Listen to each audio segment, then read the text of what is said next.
নমস্কার, হুগলি আজকেতে আপনাদের স্বাগত। আজকের বিশেষ খবর। আরামবাগ পুরসুরার পর প্রবল গোষ্ঠী সংঘর্ষে উত্তাল গোঘাট।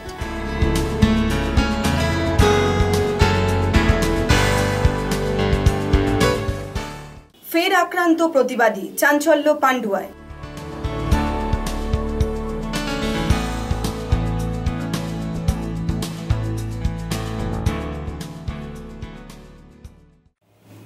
এখন আসছি বিস্তারিত খবরে। আরামবাগ পুরসুরার পর এবার গোষ্ঠী সংঘর্ষে উত্তাল গোঘাট এলাকা। চলল বাড়ি ভাঙচুর, মারধর, লুটপাট। ঘটনাস্থলে ব্যাপক পুলিশ মোতায়েন করা হয়েছে। আরামবাগ ও পুরসুরার পর এবার প্রবল গোষ্ঠী সংঘর্ষে উত্তাল হয়ে উঠল হুগলির গোঘাট।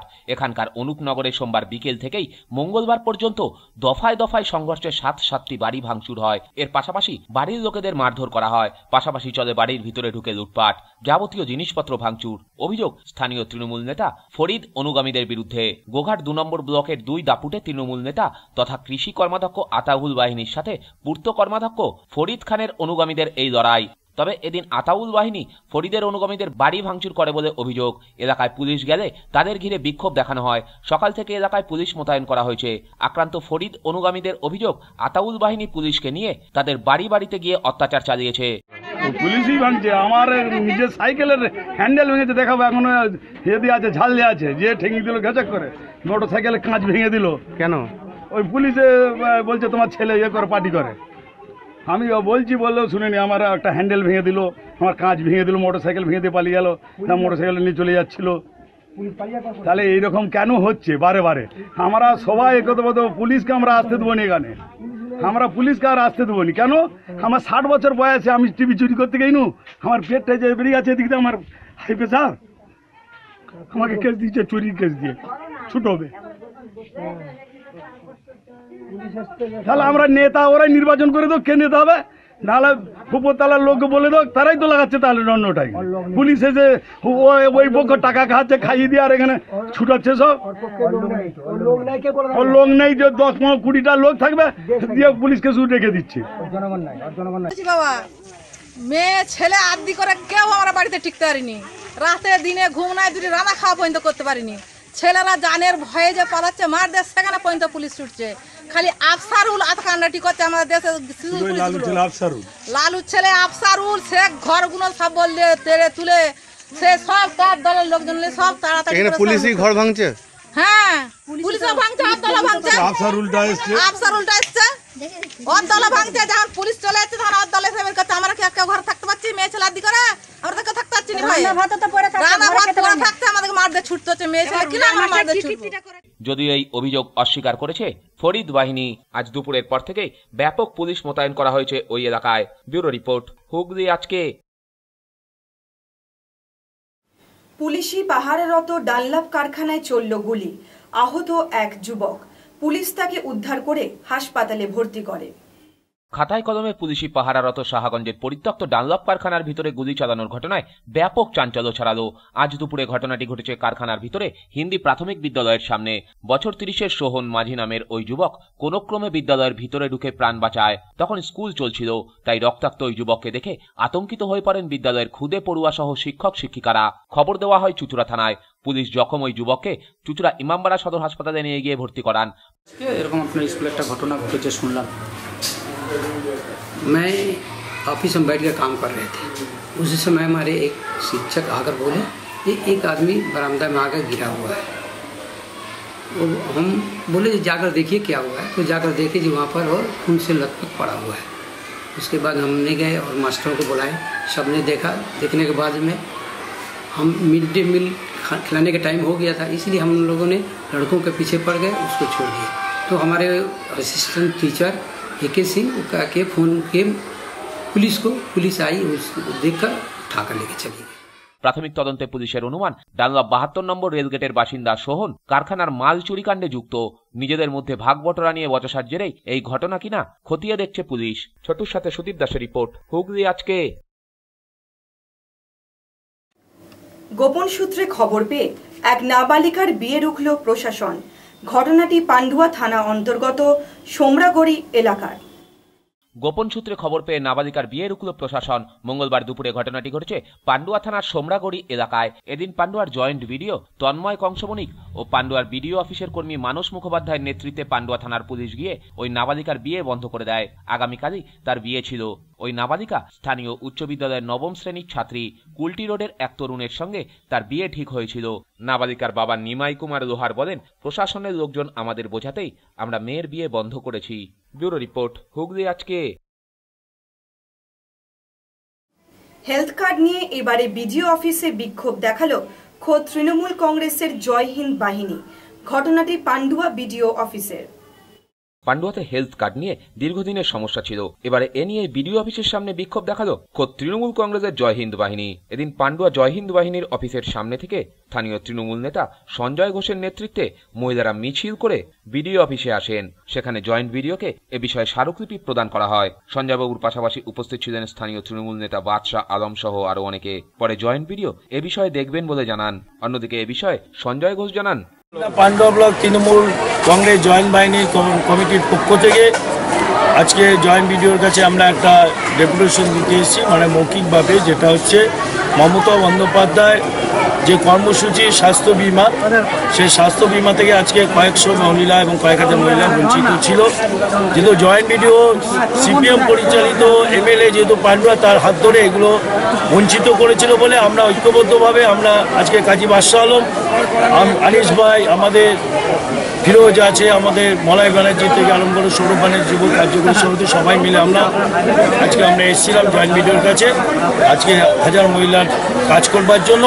এবং যেটা হচ্ছে এর আগে আমরা ইফতার পার্টিতেও জয়েন করেছিলাম, আজকেও মমতা বন্দ্যোপাধ্যায়ের উন্নয়ন দেখে, মা মাটি মানুষের উন্নয়ন দেখে বিজেপি থেকে প্রায় 200 জন মহিলা এবং সিপিএম থেকে 100 জন, 300 জন মহিলা আজকে তৃণমূল কংগ্রেসের জয়েন্ট বাহিনীতে যোগদান করেছে এবং আমরা পার্টি অফিসে সেই আমরা যোগদান করিয়েছি।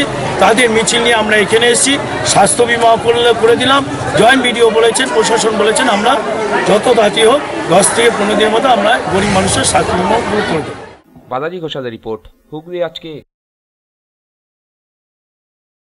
বাইক ও মারুতি গাড়ি মুখোমুখি সংঘর্ষে গুরুতর জখম 2 জন চুঁচুড়া হাসপাতালে চিকিৎসাধীন।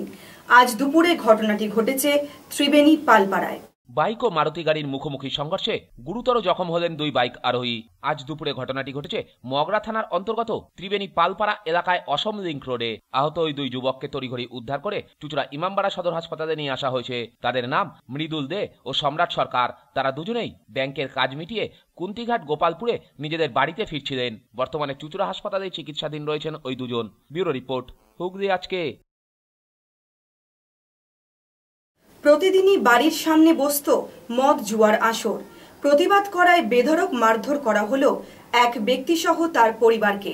ঘটনাটি পান্ডুয়া থানার বৈচির গোয়ালপুকুর এলাকার। ফের প্রতিবাদী ব্যক্তিকে মারধর দুষ্কৃতীদের। বাঁচাতে এসে প্রহৃত হলেন বছর 45-এর ওই ব্যক্তির স্ত্রী এবং ছেলে মেয়েও। প্রায় 36 ঘন্টা হয়ে গেলেও ঘটনায় কাউকে গ্রেপ্তার করতে পারেনি পুলিশ। এমনই চাঞ্চল্যকর ঘটনা প্রকাশ্যে আসতেই ব্যাপক উত্তেজনা সৃষ্টি হয়েছে ওই এলাকায়। ঘটনাটি পান্ডুয়া থানার অন্তর্গত বৈচির বেড়ালা গোয়ালপুকুর এলাকার। স্থানীয় বাসিন্দা পেশায় ট্রেনের হকার তপন রায়ের অভিযোগ, দীর্ঘদিন ধরে তার বাড়ির সামনে প্রতিদিনই স্থানীয় কিছু যুবক মদ গাঁজা জুয়ার আসর বসায়। পাড়ার মহিলারা রাস্তা দিয়ে গেলেই উড়ে আসে কটূক্তি। রবিবার রাতে তপনবাবু পাড়ারই একটি বাড়িতে নিমন্ত্রণ খেয়ে বাড়ি ফিরছিল। বাড়ির সামনে বসে অকথ্য ভাষায় গালিগালাজ করতে দেখে এগিয়ে যায় তপনবাবু। অভিযোগ, প্রতিবাদ করার সাথে সাথেই তাকে বেধড়ক মারধর শুরু করে ওই মদ্যপ যুবকরা। প্রতিদিন সন্ধ্যা 7টার পর দিয়ে এসে এখানে বসে, যত প্রকার নেশা আছে সব কিছু করে এখানে। এদেরকে বহুবার বলেছি, দেখ বাবা ধরা অন্য জায়গায় যায় না। এদিনকে বলেছি, এখন পাশের বাড়ি আমার এক নাতির জন্মদিন ছিল, সেখানে আমরা ছিলাম পাশে। দেখি সন্ধ্যার সময় এসে বসে গেছে। পাশের বাড়ি এক মুরব্বী, সে গিয়ে নিষেধ করেছে, তারকে উল্টোপাল্টা বলা শুরু করেছে। আমি গিয়ে বলছি, দেখ বাবা তোর অন্য জায়গায় যায়, এখানে বসিস না, আমার ঘরে একটা সেখানে মেয়ে আছে, তোরা এই যে গাঁজা টানিস, এই নেশা করিস, আমরা গন্ধে বসতে পারি না ঘরে। বলছি এখানে আমরা বসবো, এখানে আমাদের জায়গা, যদি কারোর ক্ষমতা থাকে আমাদের এখান থেকে সরাক। খুব অনুনয় বিনয় করছি, যাচ্ছে না। পরে ওরা আমার উপর হাত তুলেছে, এখান থেকে মাত্র মাত্র রাস্তা অবধি নিয়ে গেছে। পাড়ার প্রতিবেশী যারা সঙ্গে ছিল সবাইকে মেরেছে।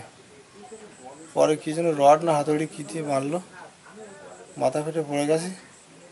পরে উঠতে যাচ্ছি, তারপর আবার মারতে এসছে। আমার এক শ্বশুর ছিল ওখানে, উনি ছুটে এসে তাদেরকে ধাক্কা দিয়ে ফেলে দিল। নাহলে আর একটা বাড়ি, ওই বাড়িটা পড়লে আমি আর কথা বলতে পারতাম না। আজকে মদ গাঁজা খাওয়ার প্রতিবাদ করেছিলাম, তার জন্য মারপিট। চেঁচামেচিতে তপনবাবুর পরিবারের লোকেরা ছুটে এলে তাদেরকেও মারধর করা হয় বলে অভিযোগ। লোহার রড দিয়ে তপনবাবুর মাথায় সজোরে আঘাত করলে সেখানেই লুটিয়ে পড়েন তিনি। এরপরই চম্পট দেয় ওই যুবকরা। রাতে পান্ডুয়া গ্রামীণ হাসপাতালে নিয়ে গেলে মাথায় সেলাই পড়ে তার। পাশাপাশি তার স্ত্রী এবং ছেলে মেয়েকে প্রাথমিক চিকিৎসা করে ছেড়ে দেওয়া হয়। রাতেই পান্ডুয়া থানায় অভিযোগ দায়ের করা হলেও এখনও কাউকে গ্রেপ্তার করতে পারেনি পুলিশ। নীলাই বলে একটা ছেলে, ও রড দিয়ে আমার বাবার মাথায় বাড়ি মারে এবং বাবার মাথাটা ফেটে যায়। সারা পথ যত সময় হসপিটালে গেছে তত সময় রক্ত পড়েছে, কোনো সময় রক্ত বন্ধ হয়নি। আমরা যখন হসপিটালে তখন ওরা বাড়িতে এসে হুমকি দিয়ে গেছে যে ওরা আমাদের বাড়িতে যখন আসবে তখনই আবার পেটাবে, আমাদের মেরে ফেলবে, আমাদের জীবনের হুমকি দিচ্ছে। এবং ইনফ্যাক্ট আমাদের সাথে যারা গেছিলো তাদের সবার জীবনের হুমকি ওরা দিয়েছে। আমরা মদ গাঁজা খেতে তার প্রতিবাদ জানিয়েছিলাম, তার জন্য এটা থানায় আমি অভিযোগ করেছি। কয়জনকার নামে? ওটা 5 জনকার নামে, আর একজনকে আমি ডায়েরি করে রেখেছি। পুলিশ এসেছিল, এরা সবাই বাড়ি থেকে পালিয়েছে। পুলিশ এখানে আসছে প্রতিনিয়ত তোলার জন্য, কিন্তু ওরা বাড়ি থেকে পালিয়েছে সবাই। আমার চোখে চশমা ছিল, সেই চশমা আমার ঘুষি মেরে ভেঙে দিয়েছিল। আমার হাতের ঘড়ি সেটাও ভেঙে দিয়েছে। আমার মায়ের কানে সব কিছু টেনে ছিঁড়ে নিয়েছে, জামা ব্লাউজ আমার গেঞ্জি সব কিছু টেনে ছিঁড়ে দিয়েছে। আমার মার সাথে উল্টোপাল্টা ব্যবহার ওখানে হয়েছে, আমার কাপড় চোপড় সব কিছু টেনে ছিঁড়ে দিয়েছে। বোনকে ওরা পাঠিয়েছিল। পাশাপাশি অভিযোগ, বর্তমানে তাদেরকে থানা থেকে অভিযোগ তুলে নেওয়ার জন্য রীতিমতো হুমকি দেওয়া হচ্ছে। তপনবাবুর মেয়ের বক্তব্য, এভাবে চলতে পারে না, প্রতিবাদ করতেই হবে। হ্যাঁ, প্রতিবাদ করবো, কারণ বাবার অনেক রক্ত ঝরিয়েছে, আমাকে খুব মেরেছে, দাদাকে খুব মেরেছে, মাকেও খুব মেরেছে। এরা তো দিন পর দিন বলেই যাবে এই করে। এর প্রতিবাদ যদি না নেওয়া হয় ওরা তো এসে আবারও আমাদেরকে পিটাবে। আমার বাবাকে হসপিটালে নিয়ে যাওয়ার পরে ওরা বাড়িতে এসে খুব দিয়েছে, এখানে যারা ছিল হুমকি দিয়েছে ওদেরকে, খুব ফোন করেও খুব ওখানে হুমকি করেছে যে বাড়িতে আসলে সব কটাকে খুন করবো। মেরেছি কোথায়, এখন রাস্তায় বলাবলি করছি মেরেছি কোথায়, আরও মারবো। আমি বেরোলে আমাকে মারবে, খুন করবে আমাকে, যেখানে পাবো সেখানে। তার জন্য আমি কোথাও বাড়ি থেকে বেরোতে পারছি না। ব্যুরো রিপোর্ট, হুগলি আজকে।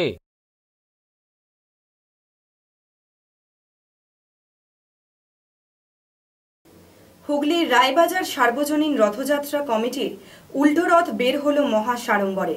পাশাপাশি বালির মোড় কালীতলা সার্বজনীনও উল্টো রথ বের হলো।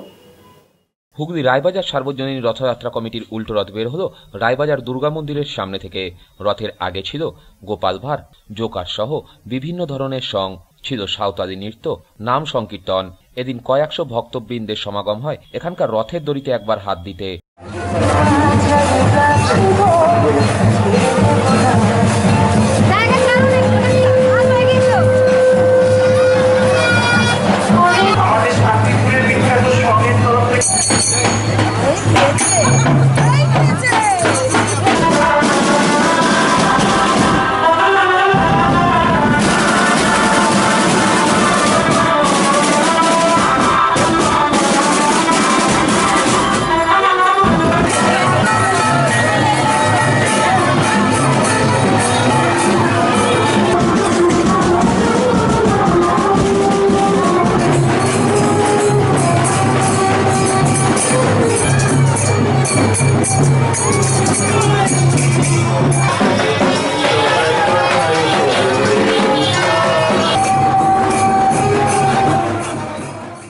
এই রথযাত্রা প্রসঙ্গে রথযাত্রা কমিটির মূল পৃষ্ঠপোষক জয়দীপ মুখার্জি জানান, রথের প্রসেশন স্টার্ট হচ্ছে প্রত্যেক বছরের নয়, এবছরও আমরা রথযাত্রা অনুষ্ঠিত করলাম। গত 25শে জুন রথযাত্রার আনুষ্ঠানিক উদ্বোধন হয়েছিল। আজকে পুরো রথযাত্রা শুরু হচ্ছে। পুরো রথযাত্রাকে বাউল থেকে আরম্ভ করে নৃত্যশিল্পী থেকে আরম্ভ করে একটা বিশাল সমারোহভাবে আমরা এই প্রসেশন করছি। বালির কলেজনীরা নিয়ে ব্যান্ডেল রাস্তা দিয়ে এই প্রসেশন যাচ্ছে এবং এই প্রসেশনকে আমরা জাতি ধর্ম বর্ণ নির্বিশেষে সবাইকে আমরা যোগ দেওয়ার আহ্বান জানিয়েছি এবং এই প্রসেশনের মাধ্যমে রায়বাজার রথযাত্রা কমিটি 2017 রথের আজকে সুসম্পন্ন করছে। অন্যদিকে বালিমোড় কালীতলা সার্বজনীন রথযাত্রা কমিটির উদ্যোগেও উল্টো রথ অনুষ্ঠিত হল চকবাজার কোঅপারেটিভ ব্যাংকের সামনে থেকে। এখানেও সাঁওতালি নৃত্য, নাম সংকীর্তন সহ বহু মানুষ উল্টো রথের শোভাযাত্রায় অংশগ্রহণ করে।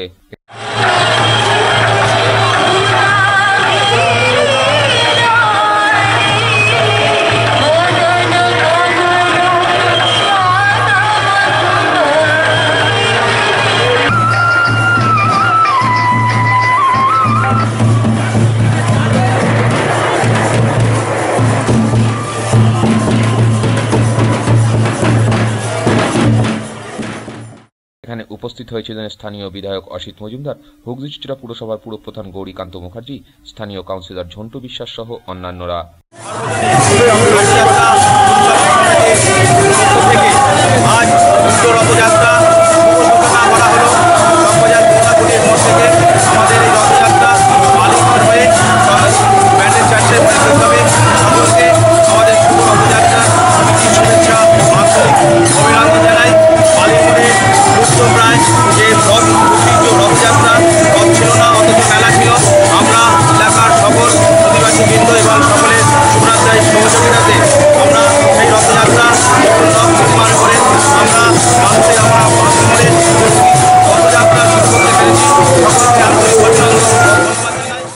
বালাজি ঘোষালের রিপোর্ট, হুগলি আজকে।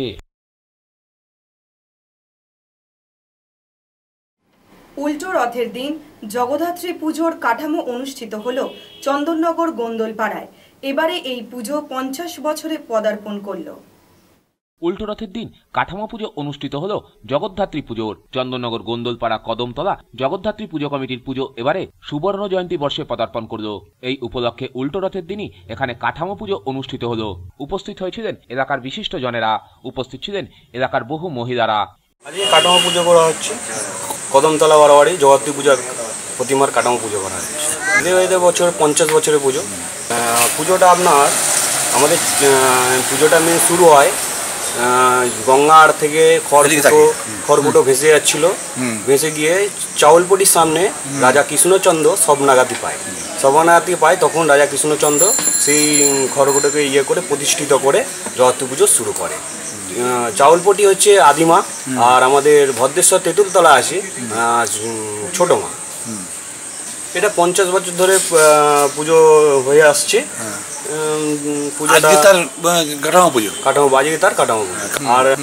কাঠামো খড়কুটো দিয়ে ঠাকুরকে পুজো করে ঠাকুরকে শুরু করা হয়।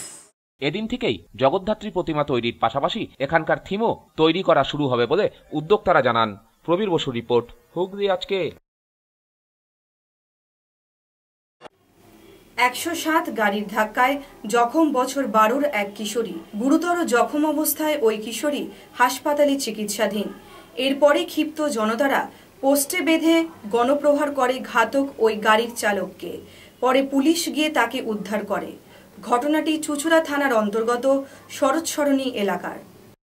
পার হয়ে বলে ওখানে দাঁড়িয়ে ছিল, এই রং সাইডে গিয়ে পুরো বাচ্চাটার এখানে হিট করে দিয়েছে। গাড়িটা এত স্পিডে ছিল যে ব্রেক মারলো, ব্রেকও ধরেনি, পুরো বাচ্চাটা উল্টে পড়ে গেল, কান দিয়ে রক্ত বেরিয়ে গেছে। সে আবার পালানোর চান্স নিয়েছিল, তবে ওই জোরালে 10 ফুট মতো এসছে, এদিক দিয়ে লোকে পুরো ঘিরে নিয়েছে। তারপরে ওকে বেরো পাবলিকে যাও চট্টাপড় মেরেছে। বাচ্চারা পার হবে বলে দাঁড়িয়েছিল, আর ও স্পিডে আসছে বলে বাচ্চাটা দাঁড়িয়ে গেছে। সেটা গুটকা চিবাচ্ছে, বোঝা যাচ্ছে না মদ খাওয়া ছিল কিনা বোঝা যাচ্ছে না। এই রং সাইডে গিয়ে ধাক্কা মেরে আবার পালানোর চেষ্টা করেছে। হুগলি মোড়ের থেকে ব্যান্ডেলের দিকে আসছিল, খুব স্পিডে ছিল, ব্রেকেও কাজ করেনি। বাচ্চাটা খুবই কন্ডিশন খারাপ, পুরো পড়ে গেছে, রক্ত বেরিয়ে গেছে, কান দিয়ে হসপিটালে পাঠানো হয়েছে। বাঁশবেড়িয়া বয়েজ হাই স্কুলের 125 বছর উপলক্ষে বর্ষপূর্তি অনুষ্ঠানের আয়োজন করা হয়েছে আগামী 8ই জুলাই। এই উপলক্ষে বিদ্যালয়ের সকল ছাত্রছাত্রী ও প্রাক্তনীদের রইল সাদর আমন্ত্রণ। এখন আসছি আবহাওয়ার খবরে। আজ হুগলি জেলার সর্বোচ্চ তাপমাত্রা ছিল 36 ডিগ্রি সেলসিয়াস, সর্বনিম্ন 22 ডিগ্রি সেলসিয়াস। বাতাসে আপেক্ষিক আর্দ্রতার সর্বোচ্চ পরিমাণ 82%। বিক্ষিপ্ত বৃষ্টিপাত হয়েছে। শেষ করার আগে খবরের বিশেষ কিছু অংশ আরও একবার। আরামবাগ পুরসুরার পর প্রবল গোষ্ঠী সংঘর্ষে উত্তাল গোঘাট।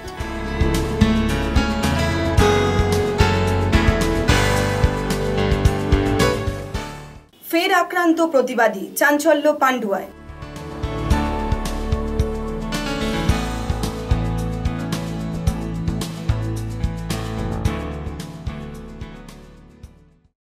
এখনকার মতো খবর এই পর্যন্ত।